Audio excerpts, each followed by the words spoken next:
Cam Thomas is asking if Manny Diaz is gone if Miami does not win the ACC championship or get to the ACC championship game. That is a question. I think that it's more about the how than the top line of, okay, simply if they do not.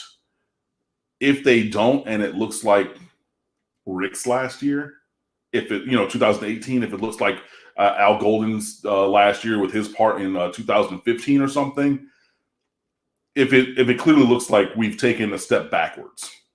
Hell, I'll even go to Manny Diaz's first year when we lost to FIU, and they're still shit talking about that. God damn.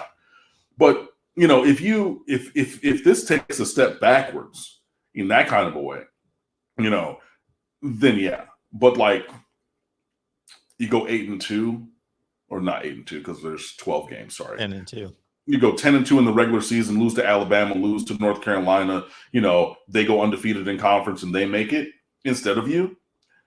That's not a fireable offense. That's not a lose your job worthy season, I don't think.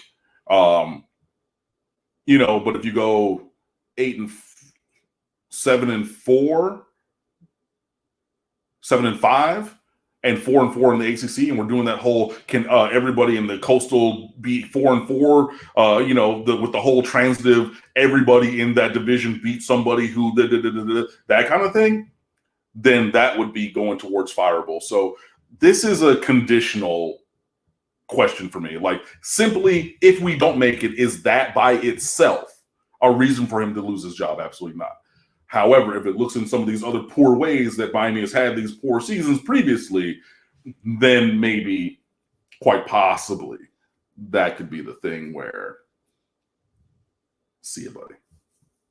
Yeah, it's arguably been the worst division in college football for about the last 10 years. Therefore, we've seen a lot of marginal teams that were roughly top 35 to 40 teams, i.e. a Pitt 2 years ago that went 7-7, win the division. Is that impressive, winning the division?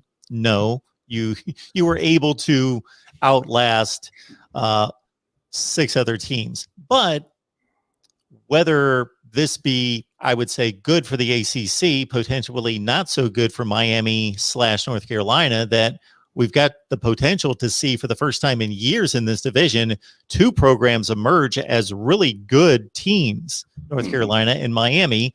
So to Cam's point, Miami could lose a game at North Carolina, lose the division based on that, still have a tremendous season. And I don't think Manny Diaz is going to be in jeopardy if they go 10-2. And even if you extend it out and say 9-3, we have 2 ACC losses. Carolina has 2 ACC losses, but they have the head-to-head tiebreaker, and that puts them. So even if we're not saying 10-2, fine. Even if it's a 9-3, even if it's an 8-4. No, 8-4 means 3 losses in the ACC. 8-4 starts to get a little dicey for me, to be perfectly honest. Sure. But I mean, if you're 9-3, 10-2, depending on how it looks and where those losses come, again, let me stop and say, I want Miami to go undefeated for the rest of history. I don't ever want Miami to lose, but I have a brain in my head that works, and I don't think this team is undefeated caliber this year. So, and I'm just answering the question that was asked. So if you're in that, 10-2 range, 10-2, 9-3, and the happenstance of the season keeps you out. A head-to-head loss to them or to whoever makes it or whatever, blah, blah, blah. No, not whoever makes it. It would have to be Carolina because there's nobody else in the division who it would be acceptable that we would not make it because of.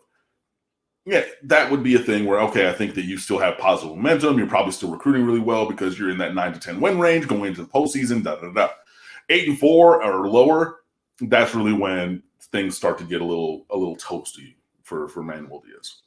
Yeah, 8-4, like you say, 3 losses in the ACC, 1's to Carolina, assuming that they're going to be as good as people expect them to be. That's 3 other losses. Just go to the Miami schedule and pick out 3 losses. Well, no, it's 2 other losses. I'm sorry.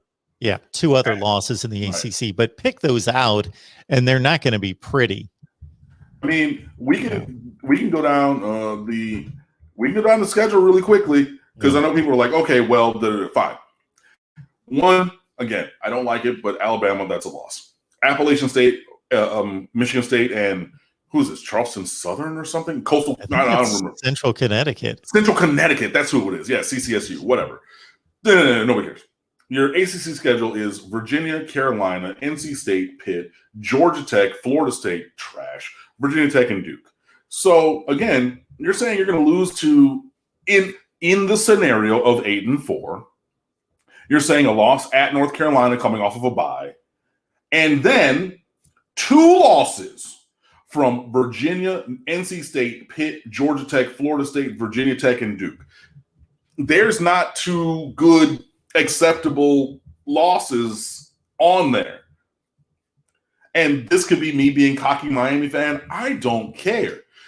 If you root for whatever team, you don't, of those other teams, you do not see 2 reasonable losses. You don't.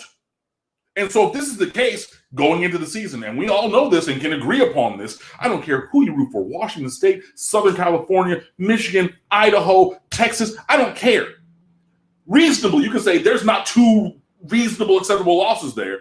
Henceforth, therefore, if you lose to 2 of those teams, in addition to losing to Carolina, in addition to losing to Alabama, now we got to have a very serious conversation about Manny Diaz. If that were to be the scenario. Agreed, because in volume, I can look at all those other ACC games, and if you match them up individually, Miami's better than all those teams. But if you take them in bulk and say, okay, that's 7 games or whatever the number is a trip up acceptable? No, it's not good, but it's understandable tripping up against NC State, let's say. They're a decent team. They'll probably go about 8-4. It's understandable. It's not going to be good. It's not going to be acceptable, but it's understandable if that's the only other loss, and then it results in 9-3. Right.